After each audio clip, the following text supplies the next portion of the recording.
여러분, 저는 제가 온 건 예수님 홍보대사로 왔습니다. 저는 오직 죽고 오직 우리 예수님만 나타나게끔 하는 저는 예수님의 도구로 왔습니다. 오늘 제 간증은 주제가 시각장애를 감사로 승화시킴입니다. 시각장애만이 누릴 수 있는 하나님의 공급하심이 있는 그 은혜의 특산품을 여러분들께 소개를 하면서 제가 받은 하나님의 은혜를 여러분들과 함께 공유하여 함께 저와 여러분들이 하나님이 공급하시는 오늘 밤에 주시는 그 은혜가 저와 여러분의 삶 가운데 가득하시길 기도합니다. 아멘.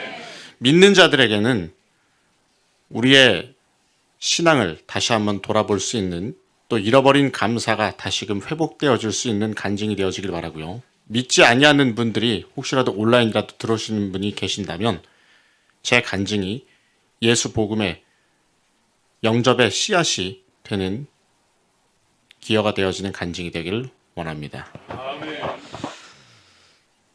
먼저 여러분들께 지난 1월 1일에 신년도에 예배를 드리셨을 때 여러분들께서 은혜를 많이 받으셨다고 하셔서 그 찬양 똑같이 하겠습니다. 이제 역전되리라, 기도를 멈추지 마라, 그 찬양하고 여러분 역전하시는 하나님의 은혜를 먼저 공급받고 이제 본격적으로 간증을 듣겠습니다. 역전하리라 찬양하겠습니다.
하나님은 역전하시는 하나님이십니다. 여러분들의 삶에 하나님의 역전이 있기를 기원드립니다. 여러분은 모두가 다 하나님의 걸작품이에요.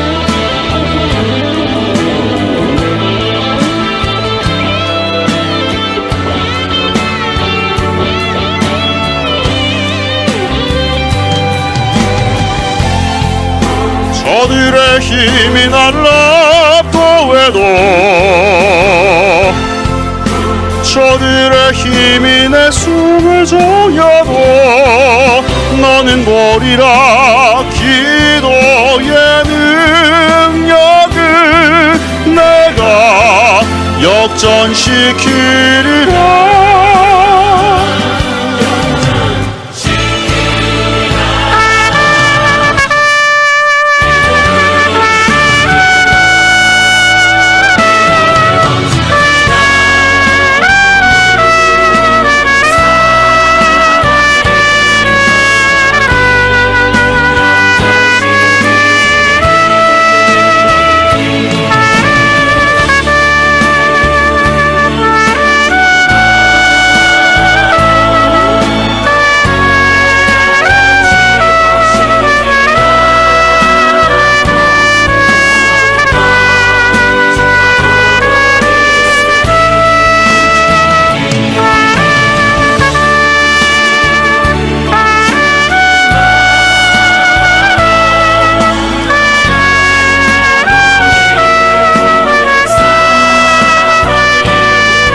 여러분은 역전하실 수 있으십니다.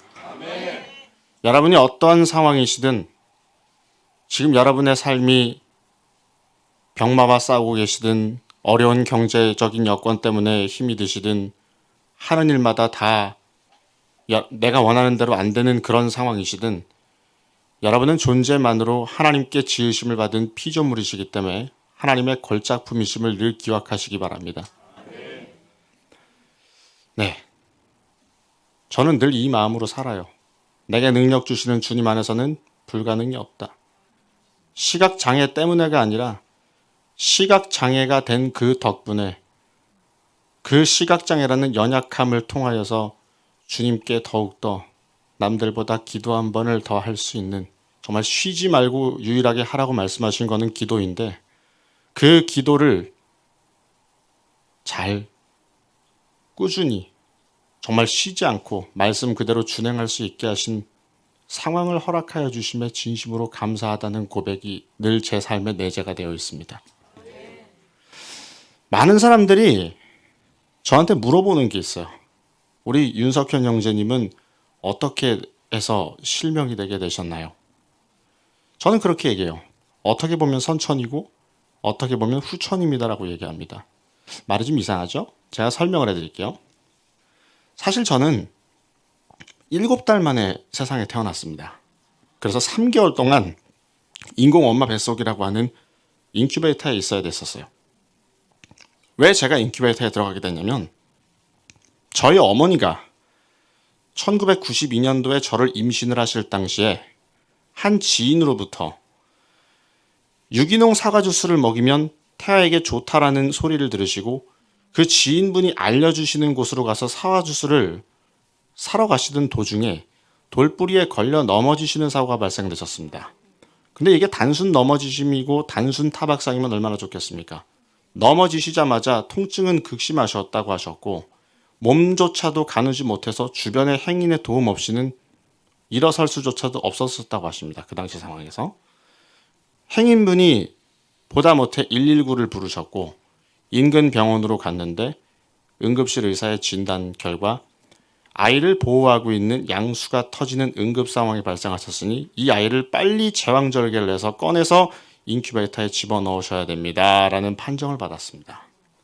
그래서 저는 급히 저희 어머니의 그 사고로 인하여서 제왕절개로 저희 어머니는 수술을 받으셨고 저는 3달 모자른 정말 10달, 7달 만에 세상에 태어나서 3개월간 인큐베이터에 들어가 있어야 됐습니다. 거기까지도 좋습니다. 인큐베이터에 들어갔다고 해서 어떤 문제가 100% 생기는 건 아니니까요. 그런데 인큐베이터에 들어갈 때는 원칙이 있습니다. 모든 장기가 다 미숙한 상태에서 들어가는 거기 때문에 의사 선생님들과 간호사 선생님들은 인큐베이터에 들어간 신생아들을 정말 세심하게 관리를 하시고 세심하게 살피셔야 됩니다. 그의 1조수는 뭐냐?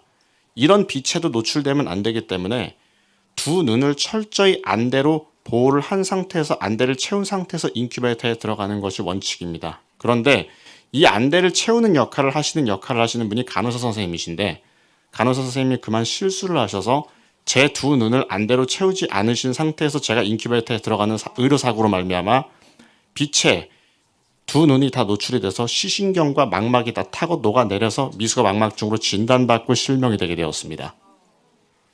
여러분, 저는 이 상황을 저희 어머니한테 그 얘기를 들으시고 할렐루야 하나님 감사합니다 얘기가 나왔습니다. 우리 신앙인들의 완전 정복이 뭐겠습니까? 여러분 제가 시각장애가 돼서 제일 큰 감사함이 뭔지 아십니까? 눈으로 범죄치 않게 하신 하나님께 감사합니다. 나쁜 것을 보지 않게 하신 하나님께 너무나도 감사합니다. 제 육적인 눈이 감긴 대신 육의 눈보다 더욱더 넓은 시야를 지닌 영의 눈을 하나님께 선물로 받게 해주셔서 하나님께 너무 감사합니다. 여러분, 이 육신은요, 하나님 말씀에도 강건하면 80이라 그랬어요. 어차피 우리는 안 믿는 자들도 얘기하지 않습니까? 공수래 공수고 빈손으로 갔다 빈손으로 간다고. 어차피 우리는 한 줌의 재로 돌아갑니다. 하나님 말씀에도 창세기에 그랬잖아요. 너희는 흙으로 되었으니 흙으로 돌아가리라. 어차피 우리는 아담과 하와의 그 선악과의 원죄로 말미암아 하나님과 단절될 수밖에 없었던 우리들입니다. 저도 마찬가지입니다. 정말 빚으로 따지면 우리는 1만 달란트의 빚을 진 자입니다. 어쩌면 간호사가 저에게 한 실수는 100데나리온밖에 안 되는 그런 빚이라고 저는 받아들였습니다. 제가 그 간호사를 용서하지 않는다라는 건 저의 원죄와 자범죄를 인하여서 죽을 수밖에 없었던 저 윤석현이가 하나님의 은혜로 하나님의 하나밖에 없는 귀한 어린 양 예수님을 인간의 모습으로 이 땅에 보내주셔서 저의 죄를 위해서 십자가에 못 박혀 대신 죽으시고 3일 만에 부활하신 이 십자가 보혈의 공로, 십자가 보혈의 은혜로 이게 빚으로 따지면 1만 달란트 빚입니다. 그 빚을 진 제가 예수님의 십자가 공로로 인하여서 단절되었던 하나님과의 관계가 다시 이어질 수 있고 하나님의 자녀의 권세를 누릴 수 있게 된 제가 간호사를 용서하지 않는다는 건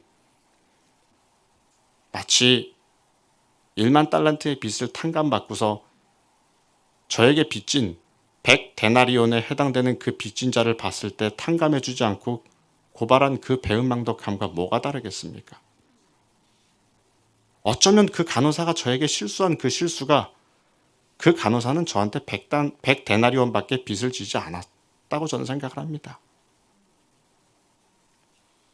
여러분 빚진 자의 의식이 있으면요 용서 못할 사람 없습니다. 내가 빚진 자의 의식이 없기 때문에 남을 용서 못하는 것입니다. 여러분 은혜 중에 은혜, 감사 중에 감사는 십자가 보혈인 줄 믿습니다. 전 그래서 그 간호사분을 용서를 했어요.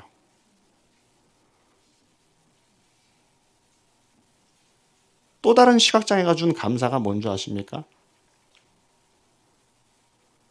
부지런함을 선물로 주셨다는 것입니다. 여러분 저는요. 여기에 오기까지요. 여러분들이 30분, 1시간 먼저 준비한다면 저는 2시간, 4시간을 더 먼저 준비를 해야 됩니다. 장애를 가졌기 때문에 남들보다 느려가 아니라 이걸 저는 생각을 바꿨습니다. 어떻게 생각을 바꿨냐?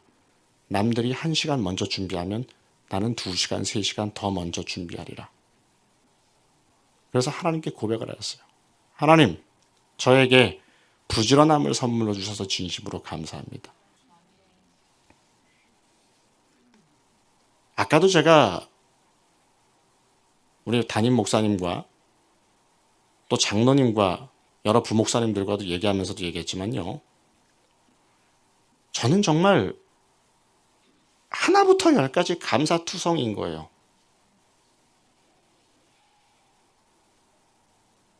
여러분들도 다 한 자녀를 두신 부모님들이시겠지만 하나님의 마음과 육신의 부모의 마음에 공통적인 게 있다면 원망불평만 하는 그 자식보다 누가 보더라도 누가 듣더라도 누가 느끼더라도 아 얘는 상황이 정말 하나부터 열까지가 다 최악 조건인데 감사의 고백을 하는 그런 자녀가 있네. 그럼 어느 자녀에게 더 마음이 가겠냐 이 말입니다. 누가 보더라도 누가 느끼더라도 누가 듣더라도 최악 조건에 해당되는 자가 감사를 부모에게 얘기한다면 그 자식에게 더 마음에 가지 않겠어요? 하나님도 마찬가지라고 생각합니다. 전 그래서 하나님께 그렇게 기도했어요. 하나님, 저의 그 의료사고로 말미암아 그 시각장애가 된 걸 통해서 간증의 주인공이 될 수 있도록 하여 주셔서 진심으로 감사합니다. 여러분 하나님께 쓰임받는 거요. 아무나 쓰임받는 거 아닙니다. 반드시 고난과 역경과 훈련, 연단이라는 과정을 통해서 인내와 환난이라는 과정을 통해서 하나님께서 얘는 써도 되겠다. 이 검증과 증명의 요소를 증명의 과정을 거쳐야지만이 통과해야지만이 하나님께 쓰임을 받습니다. 저는 간호사 선생님께 어떤 게 감사한 줄 아세요? 하나님께 쓰임 받을 수 있는 증명의 요소를 제공해 주신 것에 대해서 너무나도 감사합니다.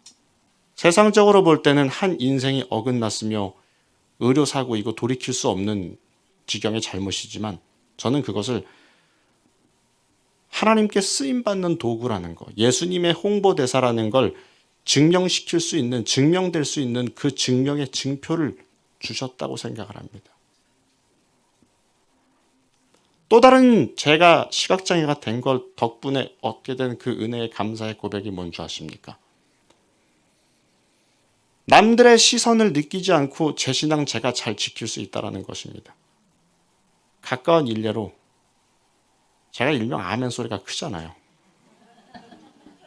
여러분들이 쳐다보거나 말거나 저는 뵈는 게 없기 때문에 그냥 말씀이 그냥 무조건 아멘 그러면 아멘! 이게 아멘이 나오는 거예요. 그냥. 여러분들 보세요. 제가 만약에 잔존 시력이 있거나 시력이 여러분들처럼 온전했다면 과연 이 자리에 서서 제가 과연 관증할 수 있는 관증의 주인공이 될 수 있었을까요? 아니라는 거예요. 이따가도 제가 간증을 마무리할 때 간호사 선생님께 드리는 편지 낭독을 저는 하고 마무리할 겁니다. 전 다른 교회에서도 오늘 제가 이번 연도만 해도 제가 벌써 이 교회가 12군데째입니다. 저는 시각장애를 감사로 승화시킨 이 주제를 가지고서 전국 전 세계를 여러 교회를 돌면서 간증을 합니다. 여러분 저는요. 장애인 성도들에게 하고 싶은 얘기가 있어요. 또 만나서 실질적으로 하는 얘기가 뭔지 아세요? 야, 우린 축복받은 민족이야. 우린 축복받은 백성이야. 장애는 축복이야. 하나님과 더욱더 돈독한 관계가 되어질 수 있는 삼겹줄도 울고 갈 삼겹줄이야. 삼겹줄의 제곱이야. 왜? 제가 아까 전에 뭐라 그랬죠? 우리 신앙인들의 완전 정복을 원하는 것이, 갈망하는 것이 죄잖아요. 눈이 안 보이는 사람은 눈으로 범죄치 않은 게 감사한 거예요. 귀가 안 들리는 사람은 귀로 범죄하지 않는 게 감사한 거예요. 말을 못하는 사람은 언어로 죄를 짓지 않도록 입으로 범죄하지 않게 하신 하나님께 감사한 거예요. 손발이 온전하지 못한 사람은 손발로 말미암아 폭력의 죄를, 나쁜 곳으로 가는 죄를 범하지 않을 수 있어서 감사한 거예요. 여러분 진정한 감사는요. 세상이 줄 수 있는 그런 긍정적인 스펙과 부귀영화가 진정한 감사가 아닙니다. 물론 그렇다고 그걸 차단하라는 것은 아니지만 그것은 은혜의 도구, 복음의 도구로 활용을 해야 될 활용의 대상인 것이지 맹신의 대상은 아니라는 것입니다. 진정한 감사는 자족하는 마음에서부터 비롯됐다고 저는 생각을 합니다.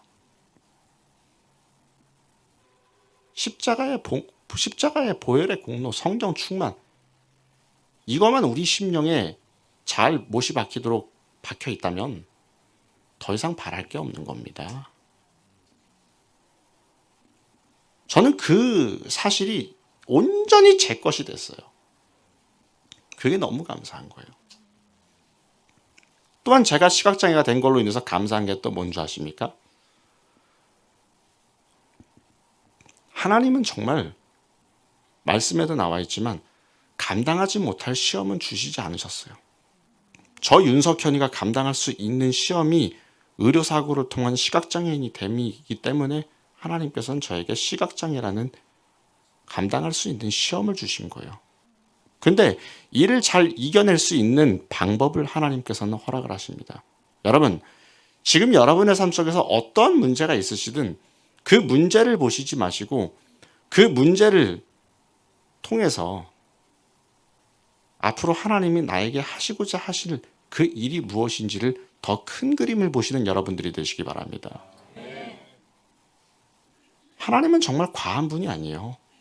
한쪽 문이 닫혀 있으면 다른 한쪽 문을 열어놓으시는 분이십니다. 그게 앞문이 됐든 옆문이 됐든 윗문이 됐든 아랫문이 됐든 둘 다 냈다 닫아놓으시지 않으시는 분이십니다. 한쪽 쪽은 다 열어놓으십니다. 우리가 왜 불만이 생기고 만족이 생기는 줄 아십니까? 정말 하나부터 열까지 우리가 정말 지극히 작은 것부터 감사한 걸 한번 쭉쭉쭉 써내려가 보세요. 불만이 과연 나올까요? 불만이 안 나옵니다. 지금 내 앞에 있는 없는 거를 먼저 바라보고 없는 것만 생각을 하기 때문에 자족하는 능력이 없는 것이고 자족하는 마음이 없는 것이고 감사가 없는 것입니다. 여러분, 행복과 감사는 내가 만들어 나가는 것이지 다른 사람이 만들어주고 국가가 만들어주고 종교 집단이 만들어주고 사회가 만들어주는 것이 아닙니다. 내가 만드는 것입니다. 또 나와 함께 하시는 하나님의 보혜사 성령이 나로 하여금 그 행복을 만들 수 있는 원동력을 제공해 주시는 것입니다. 우리가 코로나19를 통해서 똑똑히 경험했잖아요. 자유롭게 외출할 수 있다는 거. 누군가를 자유롭게 만나서 차 한 잔 마시고 밥 한 끼 먹을 수 있다는 게 얼마나 감사하다라는 것을 느꼈잖아요. 우리는 그 사소한 것이라고 할지라도 누리지 못해 봐야지만이 비로소 이게 감사한 거였구나. 정말 찬양 가사처럼 당연한 게 아니라 은혜였구나. 모든 것이 은혜였구나. 여러분 정말 인터넷 통신망 하나만 잘 작동되는 것도 하나님의 은혜요. 이웃의 은혜입니다. 병원에 가보세요. 불만, 원망, 불평 소리가 나올 수 있겠어요? 우리의 불명, 여러분 역으로 말하면은요. 내가 만족하지 못하고 내가 어떠한 사안으로 인해서 불평을 한다. 그 불평을 하고 싶어도 불평조차도 못하는 사람들 앞에서 여러분 감히 불평할 수 있겠어요?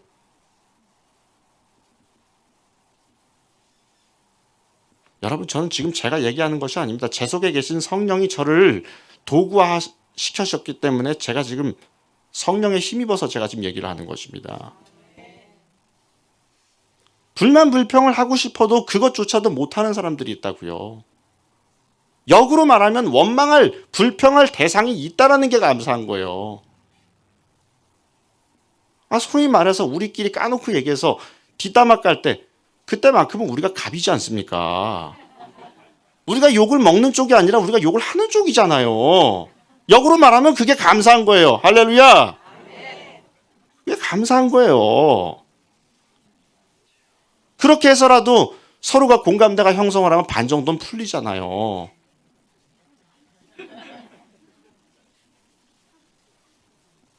이래도 저래도 정말 감사로 시작해서 감사로 끝나느냐, 원망으로 시작해서 원망으로 끝나느냐는 여러분 받아들이는 건 내가 받아들이는 겁니다. 남이 받아들이는 것이 아니라 내가 받아들이는 거예요. 여러분 사모하는 거, 은혜를 사모하는 거, 성령을 사모하는 거, 사모하는 건 내 몫이지 하나님 몫이 아닙니다. 이웃의 몫이 아니에요. 여러분 우리가 나중에 때가 되면 정말 히브리서 4장에도 나오지만 한 번 죽는 것은 정한 이치요 그 다음에 심판이 있다고 하잖아요. 지금 우리가 육체가 있을 때, 이 세상이 존재할 때, 지금 이 행복을 누릴 수 있을 때 여러분의 신앙 또 제 신앙 흐트러졌을 때 교구장님을 통해서 목사님을 통해서 전도사님을 통해서 권면해 주시죠. 또 교회 가자고 함께 잘해보자. 영차 힘을 서로가 북돋아 주시죠. 여러분 하나님의 심판대 앞에는요. 저도 하나님을 1대1로 만나야 되고 여러분 각자 개개인이 하나님을 1대1로 만나야 돼요. 근데 뭐라고 얘기하실 거예요? 저는 지금 제가 이렇게 간증을 하러 다니는 거요. 제가 늘 하나님께 기도하는 게 뭔지 아십니까? 하나님, 혹여라도 단 0.001%라도 제 인기 끌지 않게 하시고 하나님 인기만 끌게 하시옵소서. 전 그렇게 될까봐 두렵고 떨리는 마음으로 전 지금 이 자리에 서는 거예요. 오늘이 마지막 간증, 오늘이 마지막 찬양이라는 그 마음으로. 하나님이 당장 저 윤석현의 영혼을 취해가시면 어떡하실 거냐고요, 진짜. 하나님의 심판대 앞에 섰을 때 주여, 내가 주님의 일을, 당신의 일을, 당신의 선한 뜻을 이 세상에서 펼치고 왔나이다라고 당당하게 고개를 들고 얘기를 할 수 있어야 될 거 아니에요. 여러분 이 땅에서 사는 거는요. 저 천국을 위한 적금을 두는 겁니다. 신앙생활하는 거요. 저 하늘의 상급을 쌓기 위한 이 땅에서 복을 누리기 위한 적금을 두는 거예요. 적금. 찬송도 잠시 세상에 내가 살면서라는 찬송이 있잖아요. 우린 잠시 잠깐 왔다가 잠시 잠깐 가는 겁니다.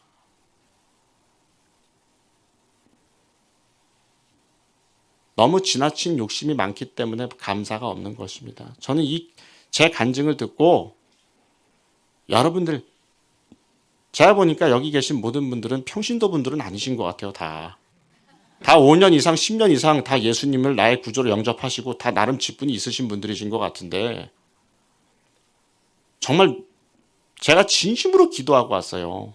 믿지 아니하는 자들에게는 믿음의 역사를, 믿는 자들에게는, 오래 믿은 자들에게는 신앙의 재정돈과 재정비와 잃어버린 감사와 잃어버린 은혜가 회복되어지도록 제 간증이 기여가 되게 하시옵소서라고 기도하고 왔습니다. 그리고 제가 또 시각장애가 주는 감사함이 뭔지 아십니까? 저는요, 어디를 서도 긴장이 없어요. 카메라 울렁증도 없고요. 녹음기 울렁증도 없고요. 여러분들이 저를 뻔하게 뚫어지게 쳐다봐도 저는 모릅니다. 그냥 성령이 주시는 감동대로만 그냥 주저리 얘기할 수 있다는 게 너무 감사합니다.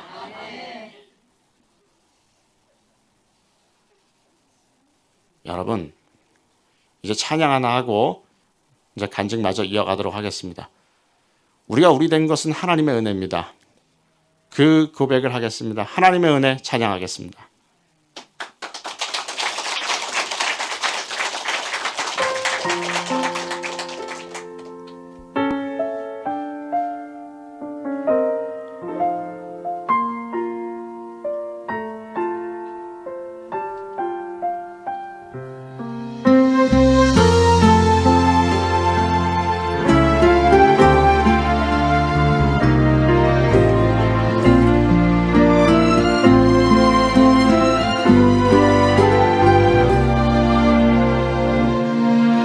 나를 지으신 이가 하나님, 나를 부르신 이가 하나님, 나를 보내신 이도 하나님, 나의 나 된 것은 다 하나님 은혜라. 나의 달려갈 길 다가도록, 나의 마지막 호흡 다하도록, 나로 그 십자가 품게 하시니, 나의 나 된 것은 다 하나님 은혜라.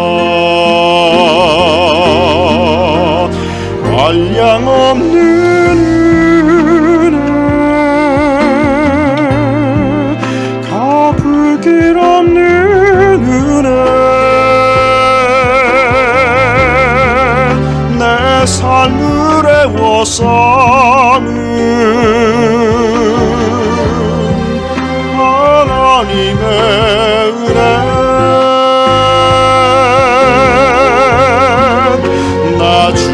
한없이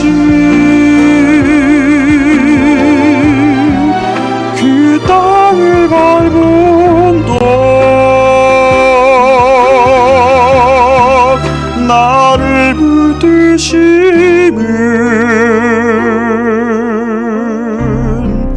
하나님의 은혜.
정말 우리가 우리 된 것은 우리의 공로가 아닙니다. 다 우리 주 여호와 하나님의 은혜입니다. 여러분, 제가 간단하게 제가 어떻게 해서 하나님을 인격적으로 만나게 됐고, 또 제가 어떻게 해서 시각장애인인 상태에서 시각장애의 어려움을 음악을 통해서 극복을 할 수 있게 되었는지, 또 여러분들도 가장 궁금하실 것 같아요. 제가 언제부터 트럼펫을 했는지 제가 말씀을 드릴게요. 먼저 제가 언제부터 트럼펫을 연주를 했고 오늘이 이런지부터 먼저 말씀을 드릴게요. 제가 11살 때부터 트럼펫을 했습니다. 제가 지금 33살인데 제가 11살 때가 2002년도였거든요. 그때는 우리나라가 월드컵이 있었던 대망의 해였습니다. 우리나라에서 개최됐던. 그때 제가 트럼펫을 했어요. 저희 맹학교 밴드부가 있었어요. 사실은 맹학교 밴드부가 있었는데 형들 누나들이 악기를 다루는 모습이 너무 부럽더라고요. 제가. 그래서 코치 선생님을 사실은 제가 1999년도가 제가 8살 때 1학년 때였는데 그때부터 제가 찾아다녔어요. 그래서 코치 선생님, 저도 밴드부에 들어가고 싶습니다. 악기 하나 좀 배울 수 있게 해주십시오. 근데 코치 선생님이 하시는 말씀이 안 돼. 너는 체구도 작고 나이도 어려서 안 돼. 근데 제 성격이 안 된다고 하면은 오기가 생겨가지고요. 안 믿는 자들도 그러잖아요. 10번 찍어서 안 넘어갈 나무 없다고요. 저는 어렸을 때도 그 믿음에 깡이 있었어요. 내게 능력 주시는 주님 안에서는 불가능이 없다. 오늘 안 된다고 한 것도 이따가는 되고 내일은 된다. 내일 안 되면 모레 된다. 저는 그 마음으로 코치 선생님을 매일매일 찾아다녔어요. 근데 드디어 8살 때도 타짜를 맞아, 9살 때도 타짜를 맞아, 10살 때도 타짜를 맞아, 드디어 11살 때 비로소 그래 다음 주부터 와라 해서 권유를 받은 게 트럼펫이었어요. 근데 제가 배우면서 알게 된 사실인데 부는 악기는 치아가 굉장히 중요합니다. 뭐냐면 영구치인 상태에서는 부는 악기를 하면 안 돼요. 왜냐면 유치인 상태에서는 부는 악기를 하면 안 돼요. 영구치가 됐을 때 비로소 부는 악기를 할 수 있어요. 왜냐면 연주를 위한 원활한 장착이 되는 그 시기가 유치보다는 영구치가 훨씬 더 튼튼하고 더 견고하거든요. 더 기준점다운 기준점을 삼을 수가 있거든요. 그리고 유치의 모양과 영구치의 모양이 너무 다르기 때문에 어릴 때부터 배우는 게 좋다라는 그 조기 교육이랍시고서 유치 때 부는 악기를 하잖아요. 영구치가 나고 나서 굉장히 혼란을 겪게 됩니다. 그래서 많은 선생님들이 영구치가 될 때까지는 유치인 상태에서는 부는 악기를 아예 못 불게 합니다. 그래서 제가 그래서 내가 타짜를 맞았구나라는 걸 제가 배우면서 알게 됐습니다. 근데 제가 트럼펫이 저한테 적성이 되게 맞았어요. 전 2달 만에 웬만한 찬송가들을 다 깨우쳤거든요. 근데 그 2달 만에 그 깨우치게 된 그 에피소드 하나를 얘기해 드릴게요. 제가 처음에는 여자 선생님한테 트럼펫을 배웠어요. 저를 그때 트럼펫을 맨 처음에 가르쳐 주신 분이 대학생 여자분이셨는데 그때 제가 어린 나이에 선생님께 그랬어요. 선생님, 제가 선생님 말씀하시는 게 지식적으로는 아는데 이게 아무래도 입으로 부는 악기다 보니까 입 모양을 어떻게 해야 될 것이며 또 이게 혀도 그렇고 치아도 그렇고 좀 기능을 해야 되거든요. 입 안에서 움직여가면서.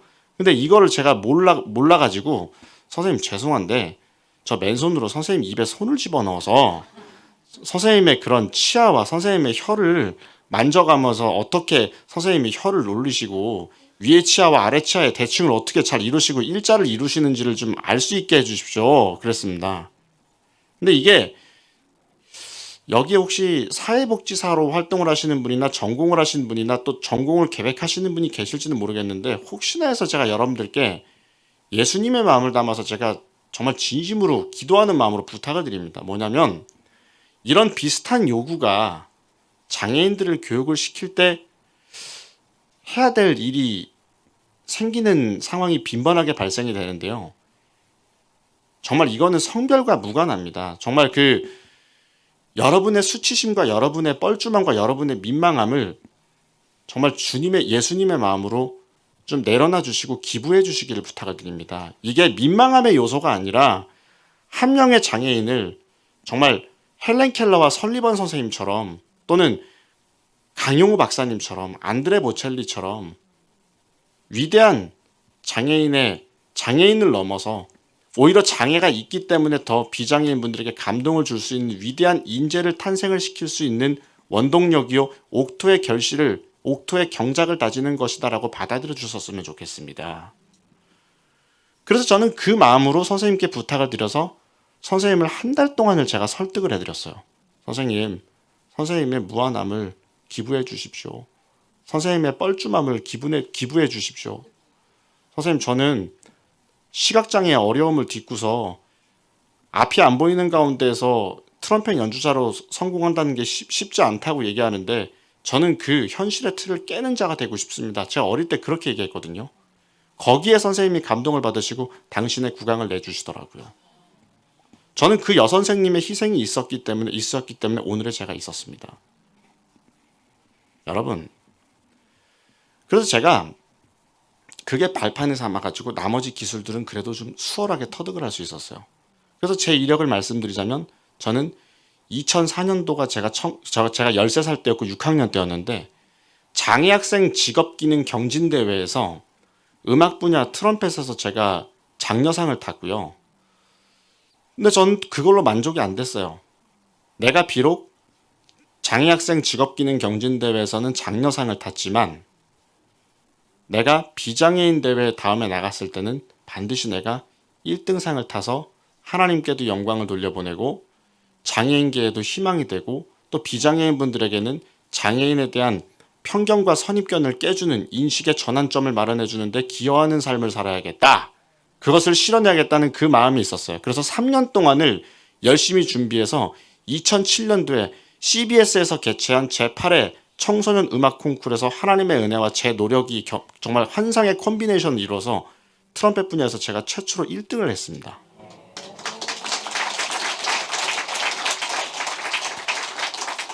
그때 아주 CBS에서 대대적으로 보도가 됐었고, 왜냐면 제가 우리나라의 입장에서는 정말 최초의 역사를 썼거든요, 음악계에.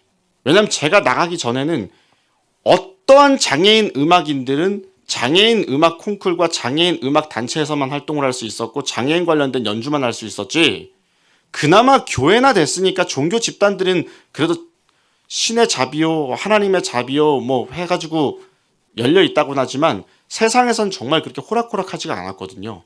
기회조차도 주지 않았었어요. 근데 저는 3년 동안을 열심히 그 여선생님과 준비하면서 열심히 저는 갈고 닦았어요. 그래서 비장애인 대회에서 1등을 하리라는 그 각오와 포부로 이를 갈고 칼을 갈고 제가 하루에 12시간씩 연습을 했습니다.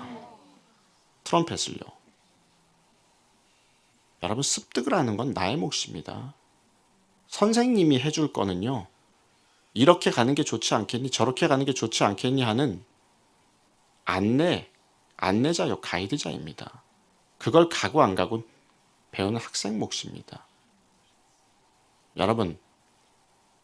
여러분들 다 자녀가 있으시잖아요. 자녀가 공부 못한다고 해서 그 선생님을 탓하지 마시기 바랍니다. 왜냐면 선생님들은 안내자이지 습득을 해주고 싶은 마음은 굴뚝 같아도 습득은 상대의 몫이에요. 나의 몫이에요. 가르쳐주는 사람도, 저도 시각장애인 학교에서 제가 시각장애인 학생들을 가르치는 선생으로도 활동을 합니다. 트럼펫에 있어서도요. 근데 제가 가르쳐 보니까 선생님들의 마음을 알겠더라고요. 아, 선생님은 역시 그냥 가이드일 뿐이다. 길라잡이일 뿐이다. 그냥 말 그대로 내비게이션일 뿐이다. 그러나 차를 조종해서 그 내비게이션 안내대로 가야 되는 건 내가 가야 되는 거 아니에요. 좌측으로 틀든 우측으로 틀든 직진을 하든 후진을 하든 내비게이션이 지시하는 대로 가고 안 가고는 나의 몫이듯이 선생님이 하는 역할도 딱 그 역할이구나. 내가 마음이 있어야 돼요. 안 믿는 자들도 평양감사도 지시르면 그만이라고 그러잖아요. 내가 마음이 있어야 돼요. 내가 마음이 없으면 안 돼요. 근데 저는 트럼펫에 마음이 있었거든요. 그리고요, 지금 무언가를 배우고 있는 분들이 계십니까? 똑똑한 사람들이, 이해력이 빠른 사람들이 습득을 빨리 하는 게 아니더라고요. 배우고자 하는 학문에 있어서 내가 기필코 습득을 하고 말겠다라는 그 기필코 정신과 습득을 해야만 된다라고 하는 간절한 마음이 있어야 됩니다. 저는 간절했어요. 왜? 나의 시각장애를 극복할 수 있게 해주고 열심을 다할 수 있는 그 원동력의 역할을 하는 것이 하나님 다음으로 저는 트럼펫이라고 여겼거든요. 저는 그래서 여름방학, 겨울방학 때 남들 다 피서 가고 쉬고 그럴 때 남들 잘 때 연습실에서 전 살았어요. 심지어는 저는 대변 보는 시간도 그 5분이 너무 아까워서 화장실에도 트럼펫을 들고 와서 똥 싸면서 트럼펫 불었습니다. 여러분, 절박해야 돼요. 간절해야 돼요. 저는 제가 그 시각장애가 입어졌던 그것 때문에가 아니라 그 시각장애라는 그 요소 덕분에 여러분 때문에는 원망이고 덕분에는 감사입니다. 그래서 제가 자꾸 덕분에 얘기하는 거예요. 그 시각장애라는 어려운 요소 그 덕분에 더 열심을 다할 수 있었어요. 더 간절하게, 더 진지하게 정말 가르쳐 주시는 선생님들이 신바람 나게 열심히 할 수 있었어요. 선생님들의 보람이 뭐겠습니까? 내가 가르침을 베풀 때 그 베푼 자가 오늘보다 내일이 달라지는 향상되어져가는 그 조금의 향상에 대한 그 모습을 보실 때 가장 흐뭇하시고 가장 내가 이래서 이 맛에 선생을 하는구나라는 그 마음이 들지 않겠어요? 저는 그때 그런 마음으로 배웠어요. 나를 가르쳐 주시는 선생님에게 선생님은 나에게 가르침이라는 것을 베풀어 주신다면 나는 그것을 오늘보다 내일이 더 성장해 있는 나의 모습을 보여드리는 것으로 보답으로 답을 드려야겠다. 저는 그 마음이었습니다. 여러분, 오늘은 제가 그 시각장애를 감사로 승화시킴이 제 주된 간증입니다. 여러분, 진정한 감사는 도리어 감사입니다. 내가 시각장애가 되어서 하나님을 영접할 수 있어서 도리어 감사합니다. 비록 간호사의 실수로 시각장애가 됐지만 그 연약함을 통해서 도리어 하나님과 돈독한 관계의 제1조수인 기도의 끈을 놓지 않을 수 있어서 감사합니다. 눈으로 범죄치 않게 해주셔서 도리어 감사합니다. 저는 사람들한테도 늘 얘기해요. 나 윤석현이만큼 팔자 좋은 인간 없다고. 제가 안 보이기 때문에 말만 하시면 여러분들이 커피도 가져다 주시고 부탁만 드리면 물도 가져다 주시고 이렇게 안내도 해주셔서 무대까지 올려주시고 마이크도 다 세팅도 해주시고 보이면 제가 해야 될 거 아니에요 다. 이것도 은혜라면 은혜요. 이것도 너무 감사라면 감사고. 할렐루야. 아멘. 우리의 삶에서 풍성한 아멘과 감사가 넘쳐나야 될 줄 믿습니다. 아멘. 이제 제가 마지막으로 하나님을 제가 어떻게 인격적으로 만나게 되었는지 또 제가 오늘의 이 신앙을 잘 유지할 수밖에 없는 제 신앙의 철학이 어떻게 해서 형성이 되는지를 말씀을 드릴게요. 여러분, 저 지금 딱 봐서 건강한 훈남으로 보이죠? 네. 근데요, 제가 9년 전에는 암 환자였어요. 의사가 저 죽는다 그랬어요. 현대의학으로는 고칠 수 없는 죽는다 그랬어요. 저한테 사망 선고를 내렸어요. 제가 사실은 결론부터 말씀을 드리면 코 안에 생긴 암이 식도로 전이된 3기 비강암 환자였습니다. 코가 막혀서 제가 단골로 가던 동네 이비인후과를 갔더니 빨리 큰 병원으로 가래요. 왜냐니까 거기 가서 들으래요.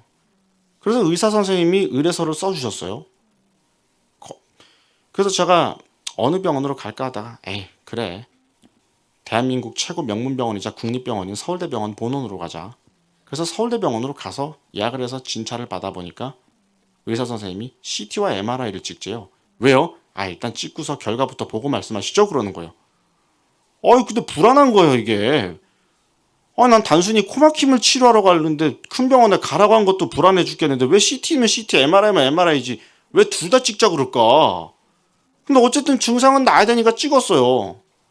근데 한 달 뒤에 서울대는 여러분도 아시겠지만 진료 보기 굉장히 힘들잖아요. 절차가 엄청 오래 걸리고 시간도 오래 걸리고.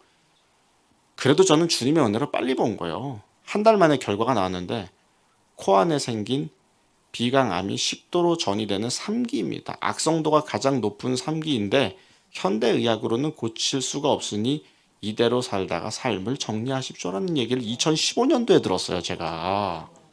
정신이 번쩍 나더라고요. 그래서 누가 가르쳐 주지도 않았는데도요, 제 발걸음이 예배당을 향했습니다. 그래서 강대상에 올라가서 무릎을 꿇고 하는 기도, 부르짖어 하는 기도가 저도 모르게 절로 나오더라고요. 하나님, 나를 살려주시옵소서. 그 당시 제가 24살밖에 안 된 청년이에요. 하나님을 위해서나 이웃을 위해서나 제가 지금 정말 지극히 작은 것부터 큰 것에 이르기까지 하나도 기여다운 기여, 선한 영향력다운 영향력 하나 발휘한 것 없는데 이 상태에서 제가 삶을 마감하게 되면 그래도 제가 예수님 믿었으니까 구원은 받겠죠. 그러나 부끄러운 구원을 받게 될 텐데 그 상황 노출되고 싶지 않습니다. 기왕 구원 받을 거 영광의 면류관까지 덤으로 받는 특급 구원을 받고 싶습니다. 하나님 저를 살려주시옵소서. 제가 그 기도를 했어요. 여러분, 지금 이 교회에 계신 성도님들 중에서 병마와 싸우고 계신 분들 분명히 계신 줄로 압니다. 여러분, 절박한 심령으로 하나님께 구하십시오. 여러분 의지가 병도 나올 수도 있는 거고, 여러분 의지와 여러분 믿음만 주님과 사이클이 주파수만 맞아떨어진다면요, 여러분께서 지금 치료를 받고 계신 그 병원의 의사의 손길을 통해서, 간호사의 손길을 통해서 하나님이 반드시 치유의 광선을 쏘셔서 치유적 도구로 사용하여 주셔서 반드시 여러분의 질병에서 나음으로 역전될 줄 믿습니다. 아멘. 여러분, 저는 그 마음으로 그때 기도를 했어요. 하나님 저를 살려주시옵소서. 근데요, 정말 하나님의 여호와 일의 역사를 제가 경험을 하게 됩니다. 그러고 나서 제가 6개월간 기도를 하게 되는데요. 6개월이 딱 지나자마자 제가 EBS 방송 명의를 제가 딱 우연히 듣게 됐어요. 근데 경희대학교 이비인후과 박사님이 나오십니다. 비종양과 축농증과 알레르기 비염에 대한 사례를 방송으로 내보낸 걸 제가 들었는데요. 그때 하나님이 저에게 주신 감동이, 그 믿음이, 내가 저 박사님을 만나면 내가 100은 못 건져도 최소한 50은 건지겠다. 그 믿음이 딱 서더라고요. 여러분, 그 절박한 심정에서 50을 건진 건 꼭 100을 건진 거나 마찬가지입니다. 제가 그래서 그 박사님께 그 다음날 예약을 했어요. 경희대병원에 전화해서. 근데 역시 하나님께서 여호와 일에 준비하셔서인지 일사천리로 다 됐어요. 근데 진단은 똑같았어요. 당신이 기존 병원에서 받은 대로 비강암이 식도로 전이된 3기 비강암이다. 악성도가 전혀 낮지 않고 엄청나게 높기 때문에 이거는 사실 그 의사의 얘기가 틀린 얘기가 아니다. 교과서적으로 보면 수술을 해도 살 확률 50, 수술을 하지 않아도 그냥 살 확률 50, 수술을 해도 죽을 확률 50, 이 세 가지의 경우 중에 한 가지를 선택을 하더라도 50대 50이라는 거예요. 그리고 제가 그 박사님을 통해서 얘기를 들었는데요.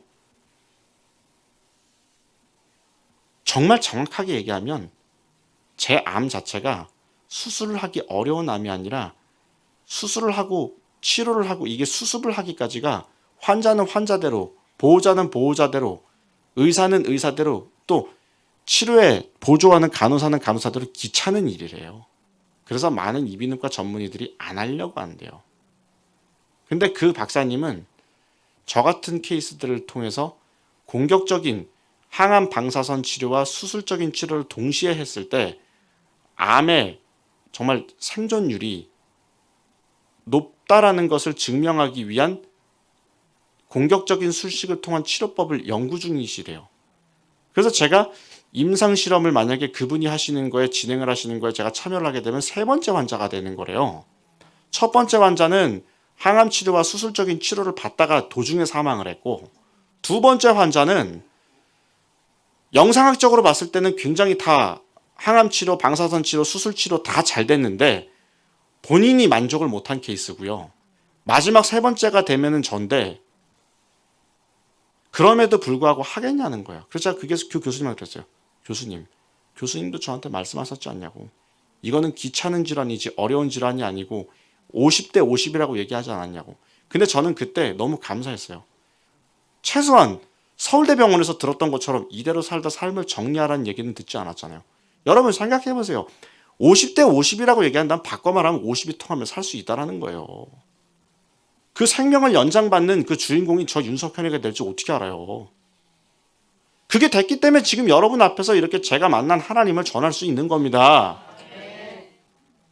전 그래서 교수님께 그랬어요. 교수님, 저 이거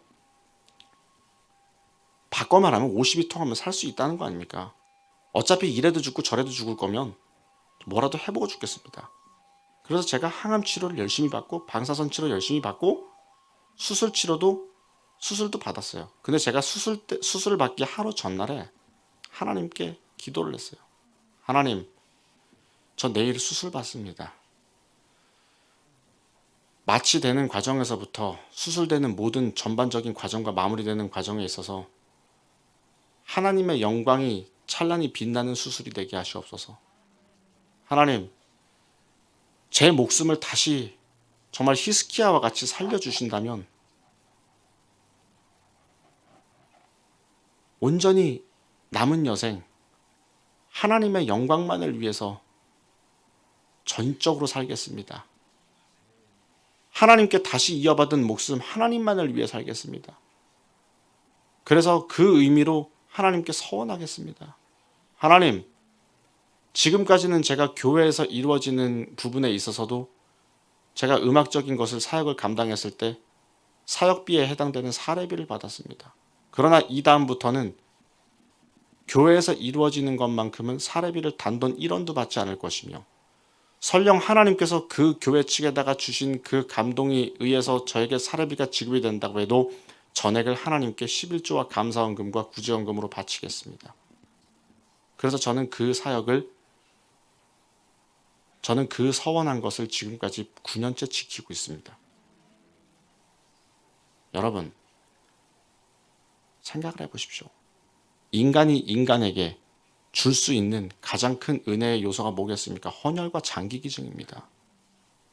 그것만 받아도 내가 당신의 큰 은혜를 입었어라고 얘기하고 고백하는데 어떻게 하면 그에게 은혜를 갚을까 하는 몸부림을 치며 살아가는데 그 둘 관계만큼은 정말 은혜를 준 자와 받은 자와의 관계만큼은 변질되지가 않는데 하나님의 은혜는 측량조차 못합니다. 더 해야 되지 않겠어요? 근데 어떻게 제가 교회 일에 있어서 아니오가 있겠습니까? 어떻게 제가 교회 일에 있어서 사례비를 받겠습니까? 전 지금도요, 제 돈 뿌려가면서 간증하고 그럽니다.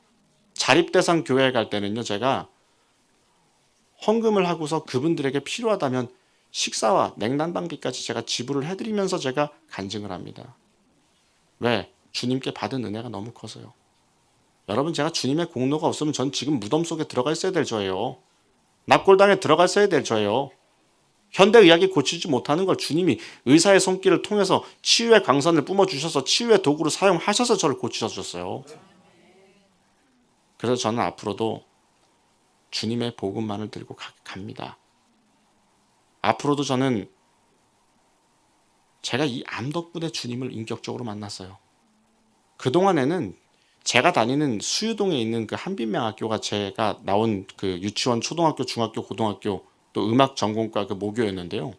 거기도 예수님 믿는 학생들, 예수님 믿는 선생님들로만 구성되어 있는 학교였어요.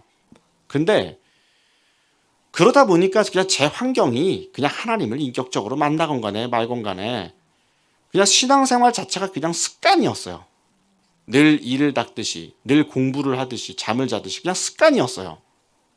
늘 트럼펫을 불듯이. 근데 제가 암에 걸리고 보니까 왜 예수를 믿어야 되는지를 알겠더라고요. 왜 하나님을 주인을 삶고 살아가야 되는지 알겠더라고요. 하나님이 절로 보이는 거예요. 생사화복을 주관하시고 우주 만물을 창조하신 그 하나님이라는 게 전적으로 믿어지는 거예요. 그래서 저는 앞으로도 주님 안에서 변화되고 성화될지언정 악한 마귀에 사로잡혀서 미혹돼서 변질되는 삶은 살지 않기를 저는 또다시 오늘도 결단합니다. 끝으로 간호사 선생님에게, 저에게 의료사고를 입히셨던 간호사 선생님에게 감사의 편지 낭독을 하고서 찬양 한 곡 하고 저는 이만 물러나도록 하겠습니다. 간호사 선생님, 안녕하세요. 저는 지난 32년 전 1992년도에 선생님을 통해서 제가 신생아 때 미숙아로 태어날 당시에 인큐베이터에서 관리를 받던 석현이입니다. 선생님, 제가 비록 선생님의 실수로 인해서 두 눈이 안 보이게 되는 실명을 하게 되었지만 저는 선생님께 진심으로 예수님의 마음을 담아 감사하다는 인사를 먼저 드리고 싶습니다. 비록 세상적으로 보기에는 의료사고인과 동시에 한 인생이 돌이킬 수조차 없는 어긋남이지만 저는 그것을 영적인 시야로 보아 신앙의 눈으로 받아들여 예수님의 마음으로 그것은 의료사고가 아닌 하나님이 창세전부터 저를 향한 놀라운 계획이 있으셨기에 그 시각장애라는 고난의 요소를 통해 훈련시키시고 연단시키시고 더 명품의 하나님의 자녀를 만들어 나가시고자 빚어가시고자 하는 과정으로 받아들였습니다. 선생님, 지금 선생님의 모습이 어떠할지 저는 모릅니다. 그러나 저는 늘 선생님을 위해서 기도합니다. 저로 말미암아 죄책감에 시달리지 않으시길요. 저로 말미암아 자결감에 빠지시지 않으시길요. 저는 이 편지가 선생님한테까지도 이 영상이 전달이 되어 선생님을 만날 때는 제가 만난 하나님을 선생님에게 간증하며 감사의 마음을 전할 수 있는 날이 속히 오기를 손꼽아 기다려봅니다. 선생님, 선생님이 예수를 믿으실지 안 믿으실지 모르겠지만 만약에 예수님을 믿지 않으신다면 이런 저의 모습을 통하여 선생님에게 하나님의 믿음의 선물이 공급이 되어져서 예수님을 나의 구주로 영접하시고 구원받으시는 천국의 시민권자가 되시기를 기원드립니다. 항상 선생님과 선생님의 가정에 하나님의 축복과 은혜가 늘 깃드시기를 기도하오며 선생님의 모든 죄악도 예수님의 보혈의 피로 다 용서함 받으시고 씻김 받으시기를 간절히 기도합니다. 감사합니다. 2024년 2월 16일 윤석현 드림. 고맙습니다.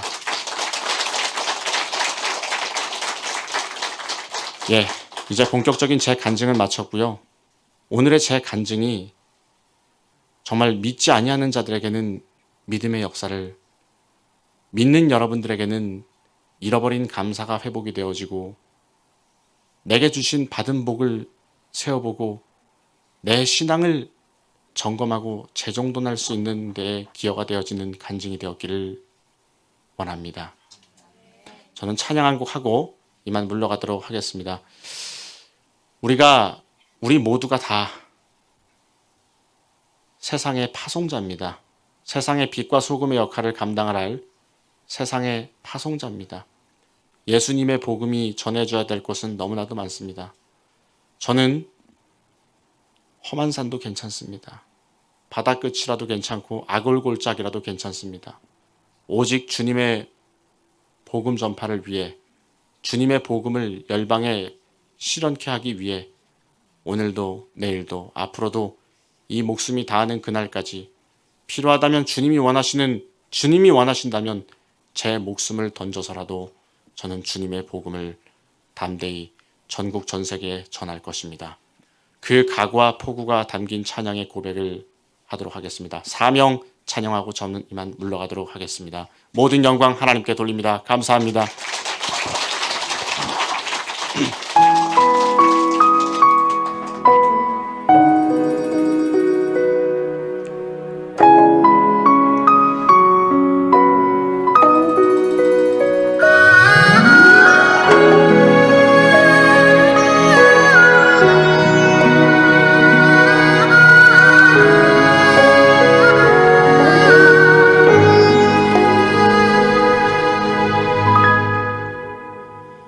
주님이 홀로 가신 그 길 나도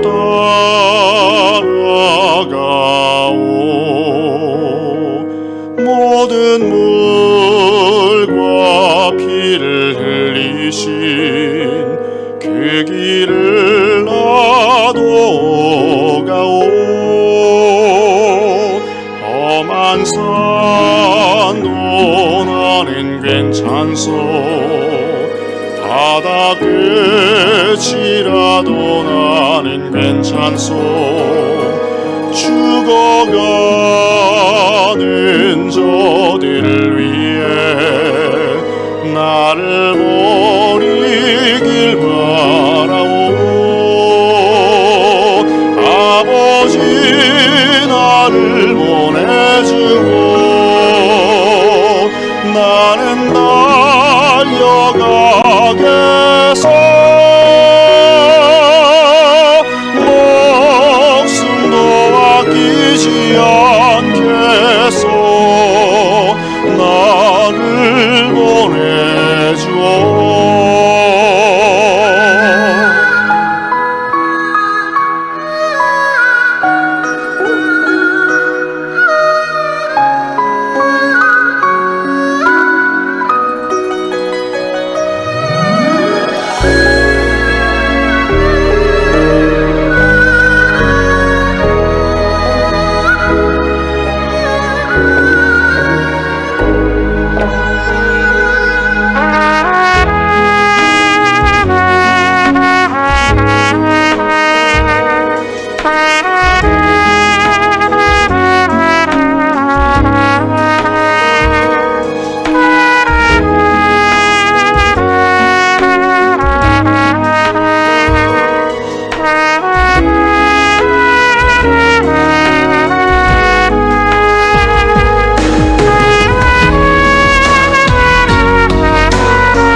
모든 영광 하나님께 돌립니다. 감사합니다.